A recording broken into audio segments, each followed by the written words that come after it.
bem, queridos ouvintes do podcast Tributário ao Pé do Ouvido. Aqui é o Carlos Renato Cunha e hoje eu tenho a honra de receber uma colega, amiga, uma grande professora, uma grande tributarista, Cíntia Estefânia Fernandes, para conversar sobre o tema de Smart Tax Cities, instrumentos de solidariedade e sustentabilidade. Antes de a gente começar, vou dar aqueles recadinhos de sempre, então sigam a gente lá no Twitter, @aoouvido, no Instagram, @tributáriopéouvido, nossa página lá no Facebook, no LinkedIn. E se vocês quiserem mandar qualquer sugestão de episódio, algum feedback, saibam que isso esquenta muito o nosso coração, esquenta o coração da equipe do podcast, entrem em contato pelo e-mail contato@tributariopedoouvido.com.br. Muito bem, então vamos lá.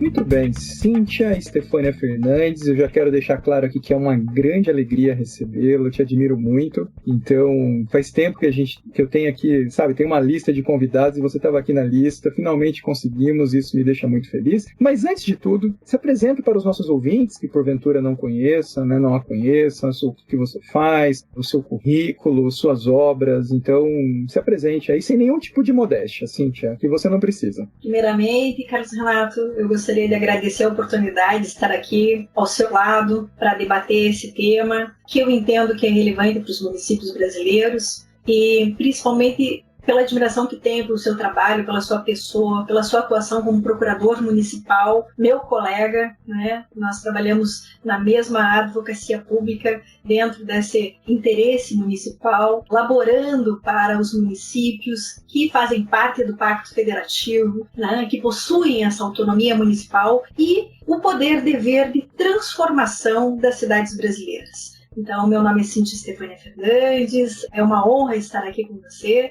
E, bom, como eu já falei, sou procuradora municipal, procuradora do município de Curitiba, tenho doutorado em gestão urbana, tenho mestrado em Direito do Estado, justamente na área de Direito Tributário. Como atuação internacional, a gente tem trabalhado na América Latina com o Instituto Lincoln of Land Policy, que é dos Estados Unidos, né, de Massachusetts, e também tem tido a oportunidade de elaborar com a UNED na Espanha, a Universidade Nacional de Ensino à Distância da Espanha, bastante antiga a universidade, que nos permite também trabalhar com essa questão de políticas do solo urbano, tanto com discentes da Espanha como da América Latina, né, dentro do mestrado.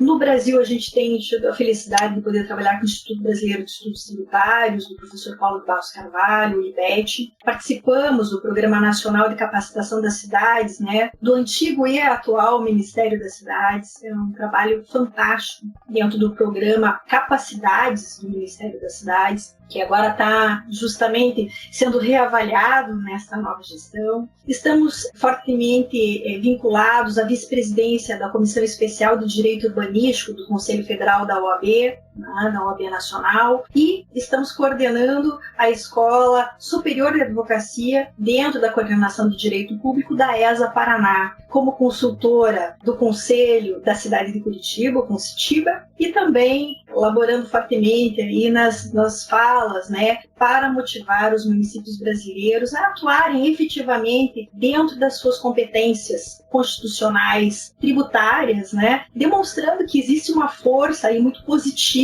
para a transformação da cidade. Muito bem, eu acho muito interessante nessa sua jornada acadêmica, Cíntia, que você, além de ser uma grande conhecedora do direito tributário, você mergulhou, né, no direito urbanístico, né? Eu acho essa junção muito rica. E agora, né, inclusive é o tema que a gente vai conversar hoje, ainda pensando no futuro, pensando o tema de Smart Cities, cidades inteligentes. Então, antes da gente começar, eu vou começar com algumas perguntas bem básicas, eu vou estar aprendendo aqui com você, né? Vai ser um momento de aprendizado, e acredito que para muitos de nossos ouvintes também. Eu só quero aqui ressaltar que, além de tudo que você disse, você tem uma obra importantíssima, um livro importantíssimo, né, sobre o IPTU. É um livro obrigatório para quem quer entender o IPTU, né, que é IPTU Texto e Contexto, é isso? Errei o título? Estou falando de cabeça. É exatamente esse o título. exato. Eu agradeço a menção. Editora Quartier Latam, né? Então...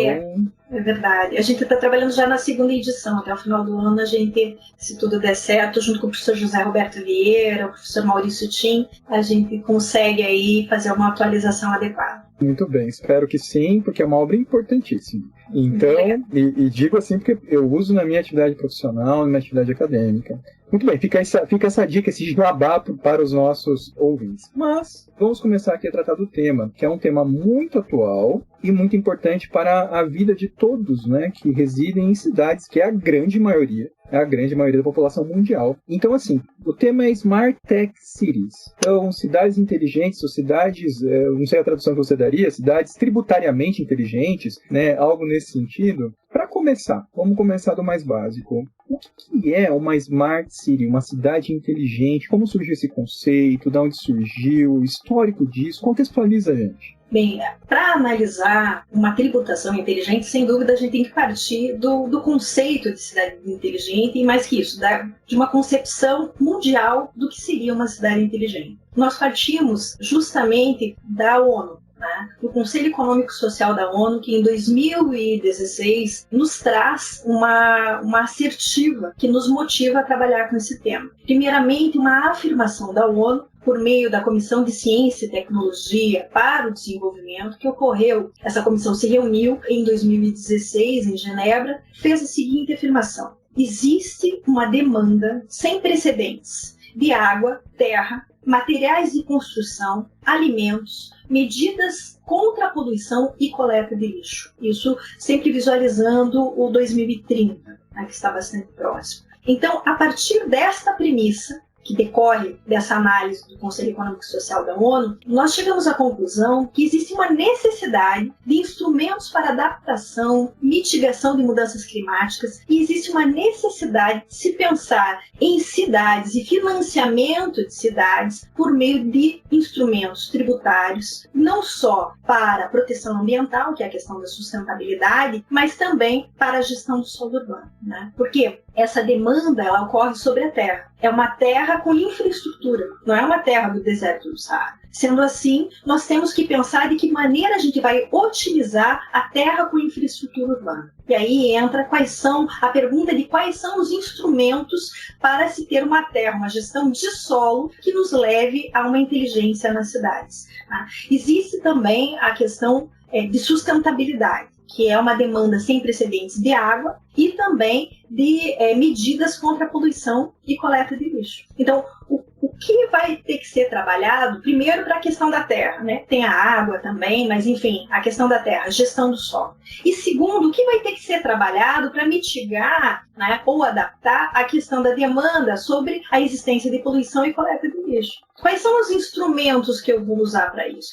E pensar sobre isso é pensar sobre instrumentos inteligentes e sobre cidades inteligentes. Então, partimos desse pressuposto. Quais são as demandas mundiais? Eu tenho uma demanda sobre terra, com infraestrutura urbana, então eu tenho que pensar em gestão do solo.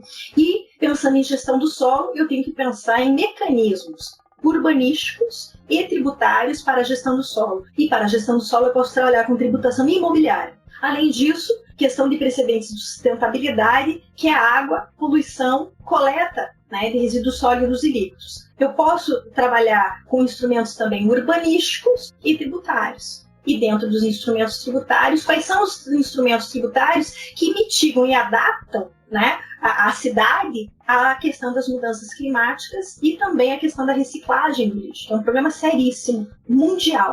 Antes da gente começar a pensar nos instrumentos tributários, e como que assim, isso se conecta, eu entendi a ideia da cidade inteligente pensando ali na Agenda 2030 da ONU, tendo em vista inclusive a situação inegável dos efeitos climáticos da atividade humana e do impacto que isso tem no solo, no meio ambiente ali, que você mencionava, o que a gente produz de resíduos, milhares, às vezes milhões de pessoas, no mínimo milhares de pessoas vivendo juntas num espaço, impactando.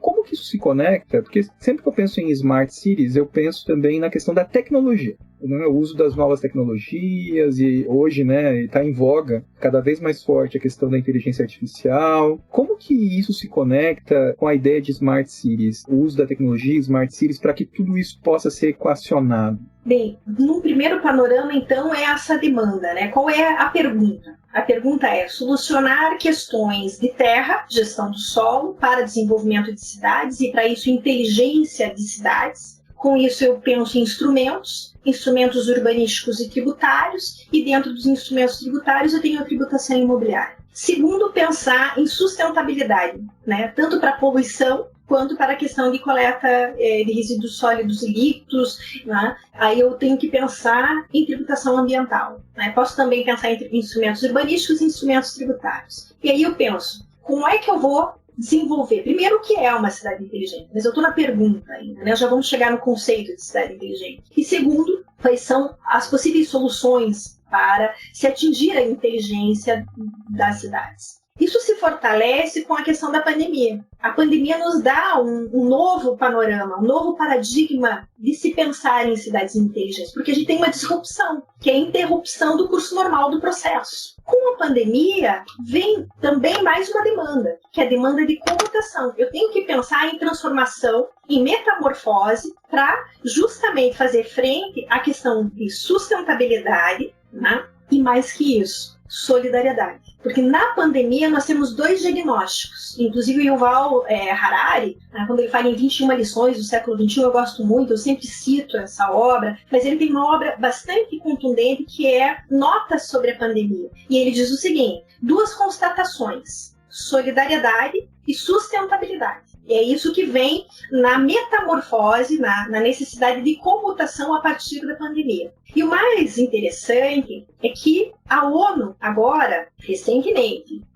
em 14 de setembro de 2022, na 77ª sessão da Assembleia Geral, de sua Assembleia Geral em Nova York, com a presidência do Korossi, ele diz o seguinte, a partir de agora, que é a partir desse novo paradigma, né, do planeta, que supera, né, a questão da pandemia, eu entendo que nós estamos num momento muito feliz de superação, com toda a questão da vacina mundial, etc. Ele diz o seguinte, quais são as soluções mundiais? Soluções mundiais ocorrerão por meio da solidariedade e da sustentabilidade e também coloca como diagnóstico a ciência. Então, solidariedade, sustentabilidade e ciência. Isso vem ao encontro do Notas sobre a Pandemia, filosoficamente falando, do Noah Harari. Vem como uma demanda mundial oficial da ONU. E aí eu fico pensando, então, o que é cidade inteligente? E aí o conceito, Carlos, que você me perguntou, o que é uma cidade inteligente? E é importante a gente contextualizar a cidade inteligente para a gente saber exatamente qual é o instrumento que vai efetivar a comutação que leva à cidade inteligente. E a ONU, mais uma vez, eu gosto de partir dessas afirmações mundiais porque elas são sólidas. No Conselho Econômico e Social, justamente em 2016, com a Comissão de Ciência e Tecnologia para o Desenvolvimento, ela diz o seguinte, uma cidade é inteligente quando tem tecnologia da informação e comunicação para a qualidade de vida, tendo eficiência, competitividade e atendendo gerações presentes e futuras, visando os aspectos econômicos, sociais e ambientais. Esse é o conceito. E é interessante que, para se chegar a esse conceito, a ONU seleciona 10 conceitos mundiais de inteligência de cidades, de Smart City. E esse é o conceito que ele elege como o mais relevante. E qual é a conclusão? Cidade inteligente é a que tem qualidade de vida.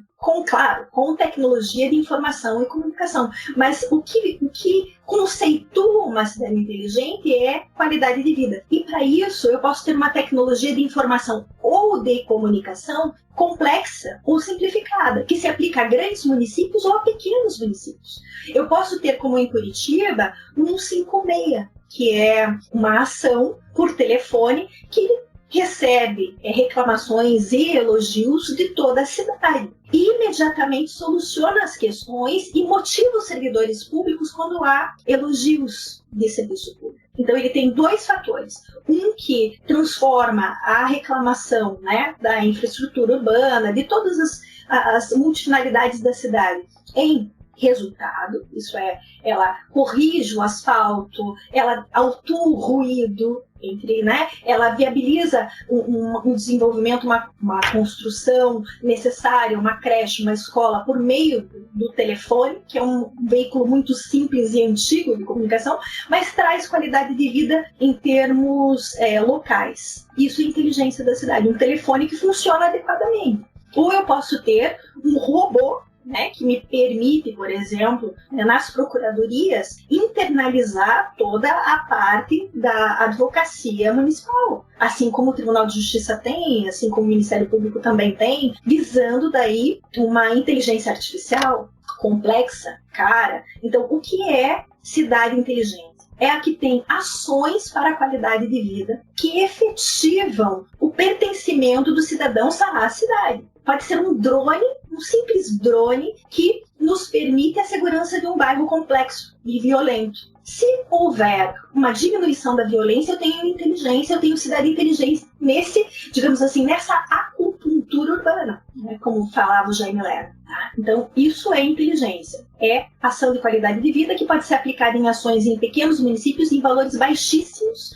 Tá? Cadastro territorial. Eu posso ter um cadastro territorial multifinalitário por meio de satélites, né? Por mapeamentos extremamente eficientes de inteligência artificial. E posso ter um cadastro territorial simples, feito por medições pontuais, feitas por servidores públicos. Posso ter uma análise, um mapeamento até manual dessas realidades territoriais de municípios pequenos, que podem ser feitas por servidores públicos de uma maneira bastante simplificada, mas que, se efetivamente pontuarem onde há deslizamento, onde há inundação, onde pode construir, onde não pode construir, eu tenho cidade inteligente. Então, é isso que eu gostaria de pontuar. O conceito de cidade inteligente é uma tecnologia de informação e comunicação que leve à qualidade de vida, visando aspectos econômicos, que eu entendo que não existe mais o econômico, né? Conforme o próprio 170 do texto constitucional, é econômico, social e ambiental. Legal. E assim, antes da gente entrar de cabeça na questão tributária, tem alguns, assim, você mencionou, na verdade, alguns exemplos hipotéticos que podem ser aplicados, tanto para grandes municípios quanto para pequenos municípios. E você mencionou, lógico, a sua experiência, né, como residente, apaixonada pela cidade, além de ser servidora pública municipal de Curitiba. Existem alguns, digamos, grandes paradigmas mundiais de cidades inteligentes que a gente poderia mencionar para conhecimento, talvez para que o nosso ouvinte possa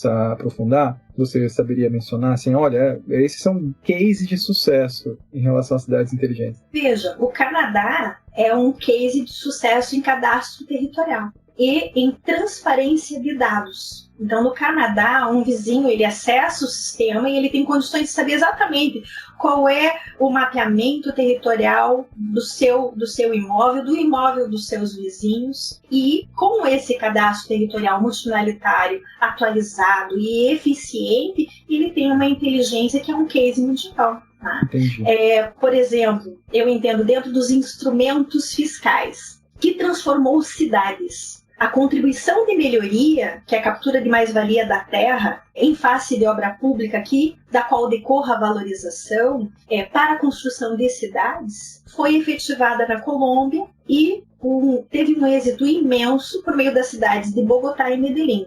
A grande transformação de infraestrutura urbana, de pontes, asfaltamento, praças públicas, decorre de uma efetivação da contribuição de melhoria, que faz com que haja cidade construindo cidade. Há um pertencimento no que tange ao pagamento desse tributo e uma efetiva implementação de infraestrutura urbana quando há a captura da mais-valia da terra, né, que é justamente originada por ação do poder público para a construção de cidades. Esse é um case de inteligência de instrumento fiscal para a construção de cidades.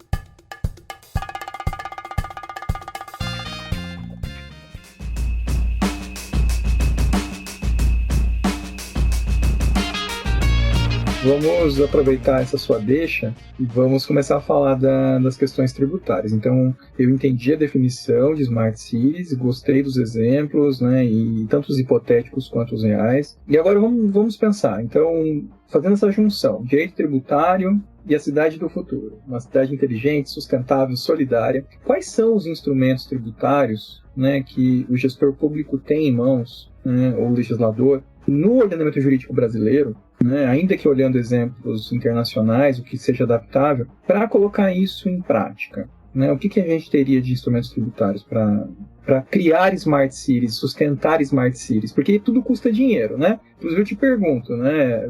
Ter uma smart city custa muito, custa pouco? Eu acho que a resposta você deu ali nas entrelinhas, dizendo que isso pode ser implementado de forma simplificada até em pequenos municípios. Então tudo depende, né? Se eu estiver equivocado, você me corrige.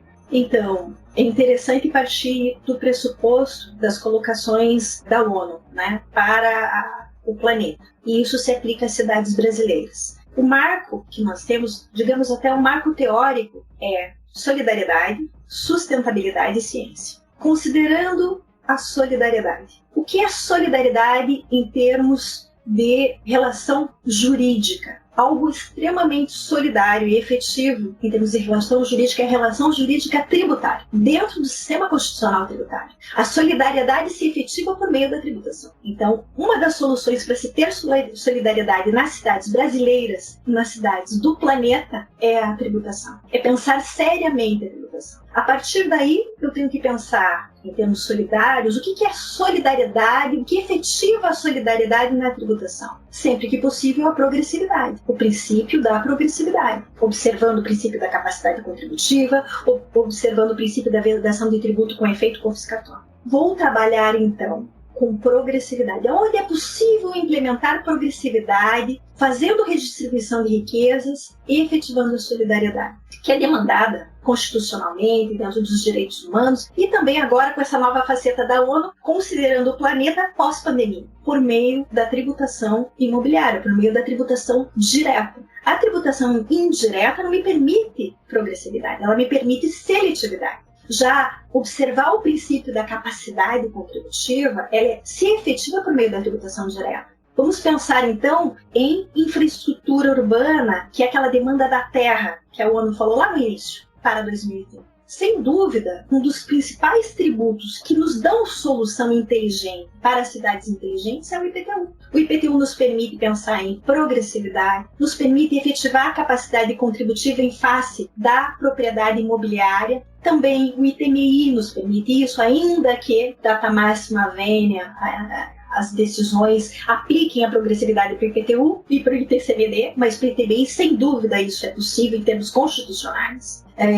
Nós temos que pensar também em termos de progressividade concomitante à diferenciação de alíquotas que é permitido no IPTU. Então, podemos diferenciar o IPTU em face do uso e da localização. E se eu posso diferenciar o IPTU em face do uso, posso diferenciar o IPTU em face do não uso, por meio do 156, o artigo 156 do texto constitucional. E posso diferenciar o IPTU em face do uso poluidor ou do uso não poluidor. Tudo isso está escrito expressamente no texto constitucional e pode ser aplicado, é autoaplicável. Então aqui eu aplico progressividade e aplico diferenciação de alíquotas em face do uso e de localização para fins de tributação imobiliária para a gestão do solo, atendendo a demanda sobre a terra. E mais, eu devo aplicar o texto constitucional com o Estatuto da Cidade, em termos de construção de cidades, e o plano diretor. Para isso, em termos de Estatuto da Cidade, eu tenho que pensar em captura de mais-valia da terra, está lá, né, nos artigos 2º e seguintes do Estatuto da Cidade. E dentro dessa demanda, né, ou dessa prescrição do Estatuto da Cidade, pensar em captura de mais-valia da terra, aplicar efetivamente a contribuição de melhoria para a gestão do solo e para atender a demanda da terra com a infraestrutura urbana, que é demandada por todo o planeta, conforme a própria ONU estabelece, e com isso construir cidades e ter, sim, solidariedade. Porque quando eu faço, a partir do momento em que eu faço uma obra pública, tenho valorização, e essa valorização, ela decorre da própria ação do ente federado,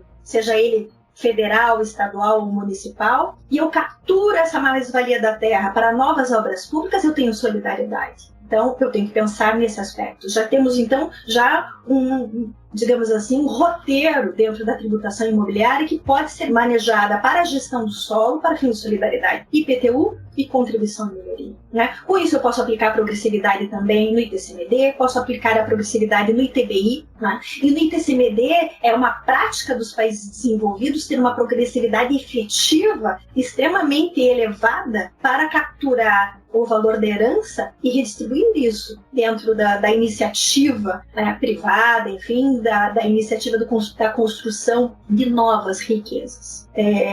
dentro então de uma estrutura tributária, em termos de solidariedade, eu posso afirmar todas essas premissas: IPTU, contribuição de melhoria, ITBI, ITCMD. E pensar em sustentabilidade. Também aí entra a questão tributária. Dentro dessa estrutura para efetivar sustentabilidade, também é uma premissa mundial da ONU para todo o planeta. Na realidade pós-pandêmica, eu tenho que pensar em tributação ambiental. E pensar em tributação ambiental é pensar em reforma fiscal no Brasil. Porque, na minha opinião, se não for a única efetivamente necessária, né, porque eu tenho, para mim, que o sistema constitucional tributário, se aplicado da forma como está efetivamente prescrito no texto constitucional, nós podemos manejar por meio de legislações federais, estaduais e municipais um novo mundo na tributação sem mexer necessariamente no texto constitucional. Mas digamos que eu possa melhorar, tudo pode ser melhorado. Qual é a proposta de reforma tributária que eu humildemente ofereceria para o Brasil? É ter uma estrutura ambiental no sistema constitucional tributário. Ter um sistema constitucional tributário ambiental. Eu entendo que essa premissa da questão da sustentabilidade deveria estar na estrutura todo o sistema constitucional tributário. Na minha opinião, se fosse para fazer alguma alteração do sistema constitucional tributário, seria efetivar o sistema tributário, constitucional tributário ambiental, né? Que vai ao encontro daí da existência das cidades. Porque a sustentabilidade, sem dúvida, né, com relação às mudanças climáticas, ela vai ser uma das, se não a principal premissa, uma das principais premissas de sobrevivência no planeta. E dentro da tributação ambiental, nós podemos também manejar a tributação imobiliária. E aí entra a extrafiscalidade. E dentro da extrafiscalidade, eu posso manejar. E aí eu tenho afirmações da própria OCDE e do Banco Interamericano de Desenvolvimento. O Banco Interamericano, ele tem diversos estudos por ele balizados, né? São vários autores, mas o Banco Interamericano de Desenvolvimento, ele baliza esses estudos dizendo que temos que olhar a tributação como um meio de desenvolvimento e não somente um meio de arrecadação. E aí entra a questão da extrafiscalidade, né? Que o próprio Norberto Bobbio nos leva a raciocinar a respeito, que é a questão funcional, né, do direito tributário, da estrutura à função, e dentro da função a própria extrafiscalidade para motivar ou desmotivar condutas, no caso da tributação ambiental poluentes. Aí entra o IPTU verde, entra a possibilidade de se ter o IPTU diferenciado em relação ao uso poluidor ou não poluidor, aí para incentivos ou desincentivos fiscais ambientais. Entra o que eu gosto muito, né, e que muitos municípios brasileiros ainda não implementaram, a taxa de coleta de lixo para fins de reciclagem de resíduos sólidos e líquidos. Então, somente com a cobrança da taxa de coleta de lixo, nós temos uma nova realidade no âmbito municipal. São Paulo ficou anos sem cobrar a taxa de coleta de lixo. Uma cidade como São Paulo, né, não implementar uma taxa absolutamente constitucional é uma ineficiência, sem dúvida, é uma lástima para a sociedade. Agora voltou a fazer essa implementação, mas é absolutamente constitucional. Então, os municípios têm instrumentos, tanto imobiliários para a gestão do solo, para efetivar a progressividade, que é a solidariedade colocada pela ONU, como para efetivar sustentabilidade. Isso tudo sem mudar a Constituição, dentro das suas competências tributárias municipais. E é isso que a gente quer alertar, motivar. O município brasileiro ele tem competências tributárias, administrativas, políticas suficientes para efetivar cidades inteligentes.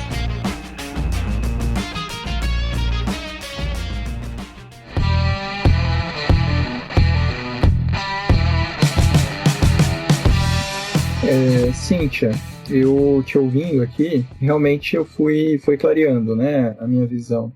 Sem precisar mudar nada na Constituição, eu concordo com você, os municípios possuem instrumentos tributários, aqui pensando, né, numa tributação inteligente, para cidades inteligentes, instrumentos tributários extrafiscais, vamos colocar entre parênteses a questão arrecadatória simplesmente, que também é importantíssimo, mas para implementar políticas de solidariedade e de sustentabilidade e de organização da gestão do solo, né, os municípios possuem instrumentos tributários, tanto no IPTU, principalmente no IPTU, a taxa coleta de lixo, a contribuição de melhoria, que você mencionou como instrumentos tributários para a implementação de cidades inteligentes.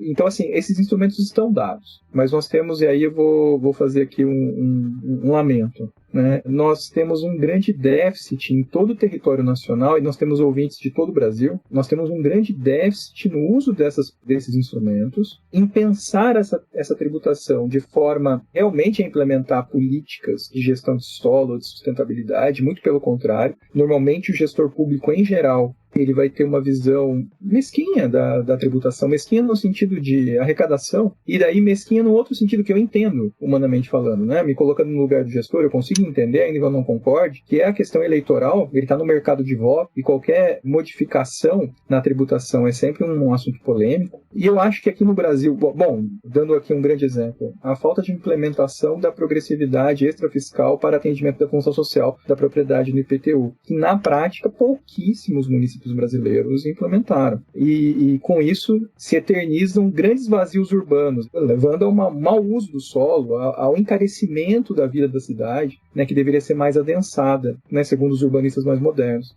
E eu acho que um outro ponto que eu percebo nesse lamento que eu estou fazendo para você, o Brasil ele tem um déficit não só de uso desses instrumentos, mas também um déficit de tributação imobiliária. O Brasil tributa muito pouco os bens imóveis. E aqui entra um lobby muito forte no Brasil, né? Principalmente forte nas cidades, que é o lobby imobiliário, né? Dos proprietários de imóveis. Então, nós que somos procuradores municipais, a gente sabe disso. Qualquer modificação do IPTU, que seja para atualizar valores conforme o mercado, que não é pedir nenhum favor, seria a obrigação, né, básica dos municípios, gera uma comoção social absurda, assim, desproporcional. Então, eu queria que você comentasse isso, esses obstáculos que nós temos no Brasil, né, de lobby, de falta de visão de futuro, né, apesar de nós termos todo um aparato jurídico tributário para poder implementar isso. Perfeito, Carlos. Eu comungo com você desse lamento, né? Mas eu sou muito otimista. Né? Nós já caminhamos, já melhoramos muito. A Câmara já sabe que ela tem que atualizar a planta genérica de valores. Essa parte, primeiro, nós conseguimos convencer o gestor público municipal que ele tem que atualizar a planta. Então ele já encaminha a planta para a Câmara. E aí nós tivemos um segundo momento. Primeiro, de convencer o gestor, e hoje ele está convencido, ele se investe, a maioria das legislações determina que se mande a planta para a Câmara, e o gestor público municipal está muito maduro com relação a isso. Com essa noção de que o IPTU é o condomínio urbano. Assim como no edifício eu não tenho como morar coletivamente sem o condomínio, não tenho cidade sem condomínio urbano. Essa noção de que a cidade possui um condomínio urbano para se viver com qualidade de vida coletivamente é algo muito legítimo. E a partir do momento em que as pessoas se dão conta de que se trata do condomínio urbano, eu acho que se torna bastante positivo, né, o pagamento do IPTU. E nós sabemos, né, nós dois que trabalhamos com a cidade, né, com a cidade há mais de 20 anos, nós dois, sabemos que não existe cidade sem o pagamento do condomínio urbano, portanto não existe cidade sem IPTU. Isso é fundamental, principalmente dentro das competências tributárias, né? Existe eficiência e eficácia se nós tivermos efetivamente o IPTU sendo cobrado corretamente.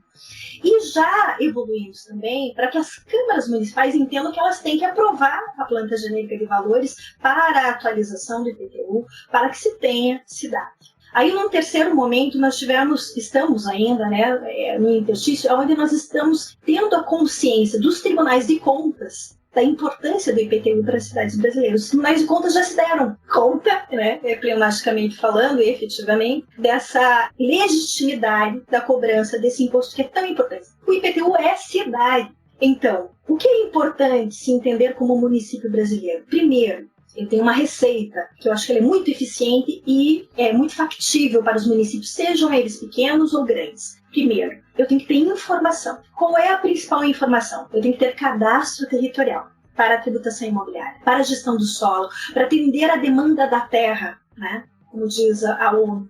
Bem, então eu tenho que ter informação, e a informação vem com o cadastro territorial. Se possível, multifinalitário. Ele pode ser um cadastro extremamente complexo e caro, e pode ser um cadastro extremamente simples e barato. desde que ele me traga a informação do pequeno território ou do grande território, dependendo do município. Se eu tenho essa informação detectada, eu posso justamente ter sustentabilidade, posso ter segurança, posso ter qualidade de vida. Por quê? Porque eu estou mapeando áreas de inundação, como eu já falei, de deslizamento, as áreas onde eu posso consolidar a cidade, né? Onde tem infraestrutura que deve ser consolidada para que a cidade se torne mais barata. Se eu tenho um núcleo, por exemplo, de acupuntura urbana, onde eu tenho um serviço e também residência, né? Eu tenho o comércio e a residência morando próximo aos pontos de ônibus, próximo à mobilidade urbana, eu vou ter uma cidade mais barata, se ela for mais centralizada. Se eu conseguir pontuar isso, eu sei onde está a dengue na minha cidade, eu sei exatamente qual é o foco, né, e doenças, inclusive da própria Covid, né? Quem teve mapeamento, tinha cadastro, e o cadastro territorial, eu falo,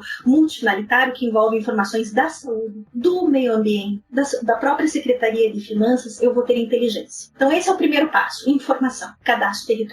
Se possível, multifinalitário. Ele pode ser barato, pode ser mais caro, né? Depende da capacidade de cada município. Mas o importante é incorporar o cadastro territorial. Segundo, eu vou ter que entender que as competências tributárias são obrigatórias. É um poder-dever, porque sem isso eu não tenho cidade. Então, é o mínimo que eu chamo, mínimo essencial da gestão urbana territorial. Qual que é o mínimo? O mínimo é o que faz com que a cidade minimamente funcione com qualidade de vida. Se é mínimo, tem responsabilidade. E os tribunais de contas já se deram conta disso novamente, repetindo. Existem diversas conclusões dos tribunais de contas que não atualizar planta genérica de valores pode caracterizar a renúncia fiscal. Daí depende de cada caso concreto. Mas todos os tribunais, de norte ao sul do país, já têm decisões proferidas no sentido de exigir não só uma análise de despesa, mas também de receita municipal. E dentro da receita municipal existe a arrecadação tributária. Então nós já evoluímos para isso também. E com todos esses novos paradigmas, isto é, uma consciência do gestor público municipal, uma consciência do legislativo, da Câmara Municipal e uma consciência dos tribunais de contas, nós estamos caminhando para uma consciência do Poder Judiciário e do próprio Ministério Público, que se ter competência nas receitas tributárias é observar a lei de responsabilidade fiscal. E com isso, ter eficiência e eficácia local. O Poder Judiciário, num primeiro momento, ele impactou, por exemplo, a planta de São Paulo, a planta de Salvador, né, a questão de alguns anos atrás, mas isso já mudou. Né? No decorrer das ações, os municípios tiveram a legitimidade de exercer competência tributária e construir cidades com eficiência e qualidade de vida, que é a cidade constitucional. Muito bem, eu tenho mais 2 pontos antes da gente encerrar. Obviamente você pode falar tudo o que você quiser também. Mas assim, o que eu anotei aqui da nossa conversa, fui pensando aqui, que é instigante demais esse assunto, eu vou estender meu lamento. E você vai ser a otimista da história. E a contribuição de melhoria? Porque esse é um tributo, eu não sei a realidade de Curitiba, tá? Aqui e acolá, né, os municípios tentam instituir, normalmente com uma coisa muito pobre, né? O asfalto, nunca para obras maiores, e normalmente o fazem de forma equivocada, sem avaliar, né, a valorização, o que é rechaçado pela jurisprudência, tal, levando a lançamentos ineficazes, né, e totalmente anulados depois. Fora o impacto político, tem que ter coragem, né, o gestor de implementar essa política. Não faz parte da nossa cultura, apesar de ser um instrumento de justiça, solidariedade, essencial, porque afinal de contas, quando se tem uma obra pública, nós temos a injeção de recursos públicos de todos, com um benefício que vai beneficiar, em especial, alguns com a valorização dos seus imóveis, daí, né, a ideia da contribuição de melhoria. Como que você vê no horizonte? Eu quero ouvir coisas otimistas, Cíntia. Como que você vê no horizonte a questão da contribuição de melhoria? Vamos lá. Existe o grande case que é a Colômbia, né? Justamente o exemplo da tributação da Colômbia que nos faz ter certeza de que se trata de uma tributação eficiente para a construção de cidades inteligentes. O Poder Judiciário, uníssono no sentido de que se trata de uma tributação constitucional, legal e, mais do que isso, uma tributação essencial para as cidades colombianas, que se aplica, né, legislação essa que se aplica à regra matriz de incidência tributária brasileira. As regras matrizes tributárias, tanto da Colômbia quanto do Brasil, são regras matrizes similares. Então, nós podemos ter realmente este exemplo como aplicável à realidade brasileira. Em primeiro lugar, trata-se de um tributo previsto no texto constitucional, previsto no Estatuto da Cidade como instrumento de eficiência de construção de cidades, tá? Está em regra nos códigos tributários municipais de todos os municípios brasileiros, porque eles se repetem e eles colocam a contribuição de melhoria como um tributo eficiente, e também refletido no próprio Código Tributário Nacional, daí por legislações, né, que foram recepcionadas como lei complementar. Então, ele é altamente aplicável. De qualquer maneira, como você falou, nós não temos essa cultura. Existe uma vasta afirmação de que se trata de uma bitributação, o que é um grande equívoco. Tá? Eu dou muita aula sobre isso e muitos alunos me perguntam, não só de graduação, mas de pós-graduação. Professora, isso não seria uma bitributação? Porque a valorização imobiliária já não está na base de cálculo do IPTU? E eu sempre respondo, nós estamos tratando de uma esfera única, com várias facetas, né? É uma esfera multifacetada. Uma faceta é o imposto de renda, outra é o IPTU e outra é a contribuição de melhoria. Todas essas regras, matrizes tributárias constitucionalmente previstas devem ser implementadas, portanto não se confundem, porque tem base de cálculo distintas e determinadas pelo texto constitucional. É a mesma coisa que eu digo, professora, mas no imposto de renda também não considera a propriedade imobiliária? Sim, é uma das facetas da tributação. A próprio IPTU, valor venal do imóvel, a base de cálculo, uma das facetas da tributação. Já a contribuição de melhoria é a valorização imobiliária decorrente de obra pública que vai me permitir a cobrança.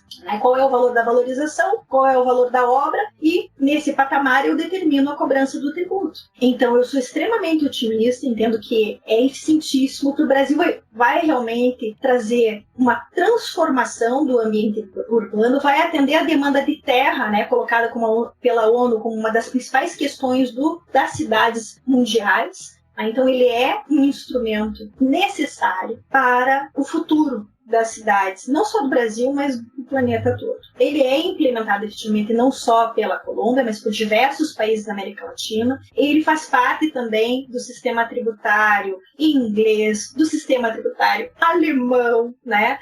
Nos Estados Unidos ele é também efetivamente implementado. Então, é uma realidade, é um tributo extremamente antigo, que cabe nesse caso, Carlos Renato, eu entendo, não há necessidade constitucional de se fazer isso, mas para que haja uma efetivação da implementação da contribuição de melhoria, trazer talvez na reforma tributária a contribuição de melhoria para os municípios, né? Então, toda obra pública, dependendo do território, seja ela uma obra pública federal, estadual ou municipal, eu tenho uma proposta de reforma tributária para a contribuição de melhoria.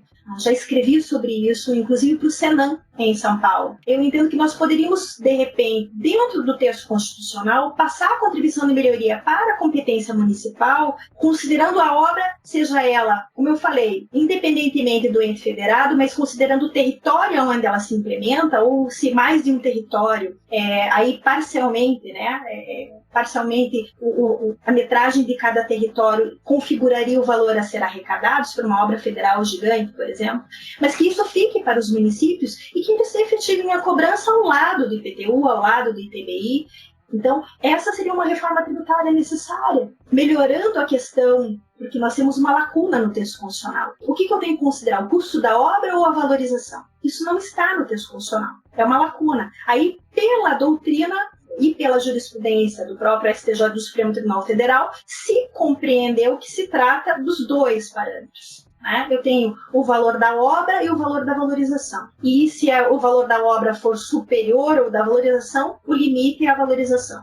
E assim, um limita o outro em termos de cobrança desse tributo. Então, definir no sistema inglês, que é a valorização, no sistema alemão, que é o valor da obra. Se definir isso. E aí, digamos, é o valor da obra. Vai trazer muitos benefícios, porque se for o valor da obra, eu tenho condições, inclusive, de saber qual que é o valor da obra, qual é o valor das licitações, eu tenho como fiscalizar a própria obra e trazer eficiência não só na tributação e na construção da cidade, na captura de mais-valia da terra para a cidade, para a construção de novas obras, mas também para a transparência das próprias obras públicas.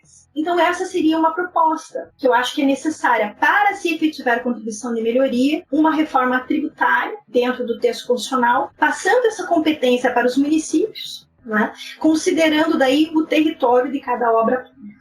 Tem uma coisa interessante na sua proposta, talvez, de esclarecer constitucionalmente, né, ou, vamos dizer, limitar ali constitucionalmente que o enfoque seria no valor da obra, o que simplifica muito a implementação da contribuição de melhoria, porque a realidade da maior parte dos municípios, e nós falamos de mais de 5.580 no Brasil, são pouquíssimos os municípios, talvez Curitiba esteja dentre as exceções, as grandes capitais, são pouquíssimos municípios que teriam hoje condições técnicas e pessoal técnico capacitado para realmente avaliar a valorização que uma obra, fazer esse link de causalidade, quais são os imóveis que foram atingidos na área, né, e qual foi o impacto de valorização, né, para poder cobrar, porque isso demora para ser consolidado, é algo que tecnicamente não é simples, né? Eu não entendo muito, tá, de estudos técnicos de avaliação imobiliária, eu sei que você estuda muito isso, mas eu imagino que não seja algo simples realmente de implementar. Os municípios têm muita dificuldade, né? Realmente sua proposta eu acho que facilitaria. Realmente o raio de influência de valorização imobiliária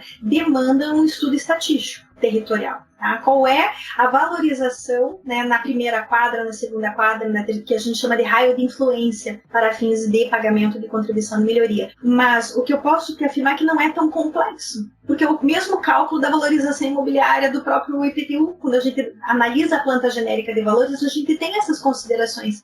Qual que é o valor venal do imóvel? E a única premissa, a diferença na contribuição de melhoria seria qual é o valor do imóvel antes da obra e o valor venal do imóvel depois da obra. Então não é tão difícil, né? Estatisticamente extremamente viável, possível. Os mecanismos da Secretaria de Finanças de se cobrar o IPTU cobram facilmente a contribuição de melhoria. Nós já temos a estrutura para isso. Tá? É a mesma matemática, é o mesmo técnico, é o mesmo raciocínio matemático. A única questão realmente que eu entendo que se diferencia da cobrança do IPTU é o raio de influência da obra que valoriza o imóvel. Né? Aí é só uma questão daí sim de se especializar, porque a maioria dos municípios não está cobrando contribuição de melhoria. Mas é uma ferramenta importantíssima, justa, legítima, constitucional, infraconstitucional e de legislação municipal. Maravilha, Cíntia, muito bom.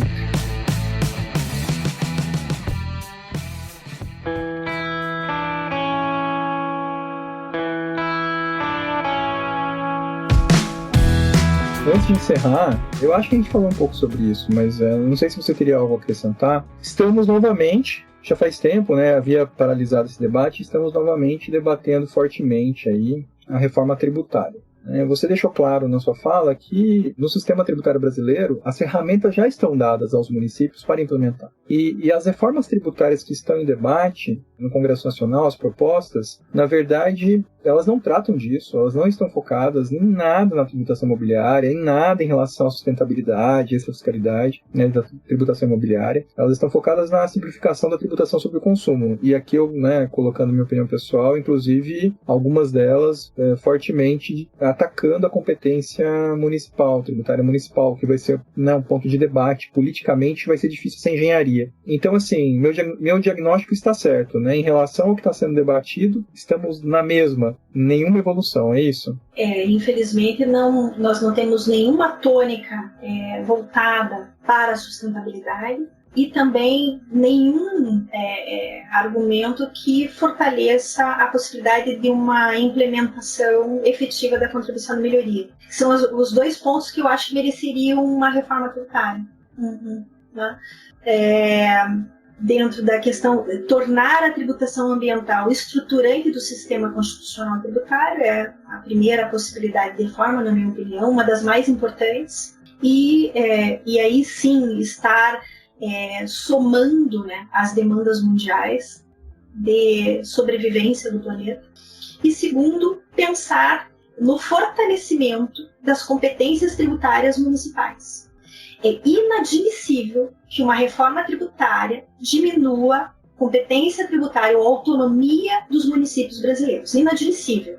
Por quê? Eu entendo que o município é sim um ente federado, e eu trato do município constitucional, aquele que tem autonomia financeira, política e administrativa. E sendo um município constitucional, fazendo parte da federação, uma emenda constitucional não pode tocar jamais, porque se trata de uma cláusula pétrea, né? Artigo 60, parágrafo 4º do texto constitucional. a emenda constitucional ela não pode atingir cláusulas pétreas. E a participação do município brasileiro dentro da federação brasileira é intocável. Né? Somente um novo poder constituinte originário, né? Quem é da área do direito sabe exatamente do que eu estou tratando, pode fazer esse tipo de alteração. Emenda constitucional jamais. Então, qualquer reforma tributária que diminua a autonomia municipal, como eu já falei, ou competências tributárias dos municípios brasileiros, será absolutamente inconstitucional e inadmissível. Portanto, nós temos que trabalhar, né, no sentido de fortalecer as competências das cidades brasileiras, dos municípios brasileiros. Tudo bem, eu concordo que não pode haver um aumento da carga tributária. Em que pese, Carlos, se nós analisarmos as médias de carga tributária dos países que participam da OCDE, o Brasil está abaixo da média da OCDE. Os países que têm maior carga tributária chegam a 49% do seu PIB para fins tributários. A média da OCDE é em torno de 33% do PIB. O Brasil está com 32% do PIB. Ou se oscilar atualmente, pode ser que tenha alguma diferença da tabela que eu sigo da OCDE, mas exatamente esse é o diagnóstico. Nós estamos abaixo da tabela de carga tributária da OCDE. É um mito que o Brasil é a maior carga tributária do planeta. Isso é mito. Tá? Nós temos uma carga tributária robusta, mas que está abaixo da média da OCDE e que nos permite manejar carga tributária, sim. E mais, quando nós tratamos de tributação imobiliária, IPTU, ITBI, ITR, ITCMD, contribuição de melhoria, a média dos países desenvolvidos em termos de arrecadação de tributação imobiliária é quase 3% do PIB. Nós temos 0,5% do PIB em tributação imobiliária. Então, nós podemos manejar carga tributária, nós podemos manejar um fortalecimento da tributação imobiliária e mais, em termos de tributação ambiental, por incentivos ambientais, segundo também países da OCDE, o Brasil está em 19º, e de desincentivos também. Então, nós temos que melhorar a nossa legislação em termos ambientais. Por isso que a proposta da reforma tributária tem que abranger simplificação, eu concordo, né? Inclusive o Alberto Macedo ele tem elaborado fortemente na questão do Simplifica Já, que é a proposta que traz uma observância melhor, né, da realidade dos municípios, é que menos lesa os municípios brasileiros, é a melhor em termos de participação, né, de competências tributárias para os municípios brasileiros, o Simplifica Já. A proposta, a PEC número 46, essa é hoje a PEC mais viável para os municípios brasileiros. Então, existe uma simplificação, ela é necessária, mas não há necessidade de aumento de carga tributária. E repensar, sem dúvida, o fortalecimento da tributação imobiliária no nosso país é, sim, uma necessidade.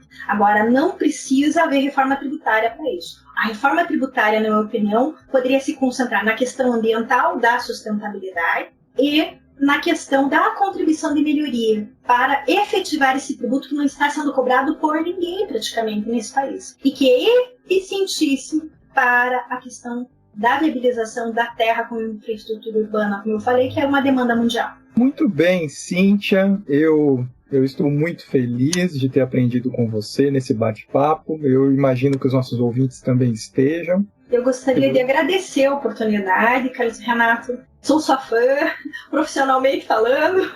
Realmente, né, para mim, o seu trabalho é relevantíssimo, né, para o interesse municipal, para o direito à cidade, que eu gosto tanto. Né? Então, parabéns, muitíssimo obrigada, é uma honra estar ao seu lado. Muito obrigado, somos nós que agradecemos da equipe tributária ao pé do ouvido. Então, um grande abraço, Cíntia, muito obrigado. Aos nossos ouvintes também, um grande abraço e até o próximo episódio. Um grande abraço a todos. Contem sempre comigo.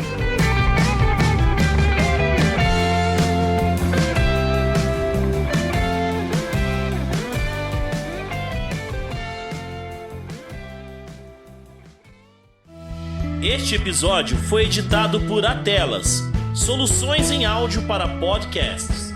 Encontre a Atelas nas redes sociais. É só buscar por @AtelasEdição.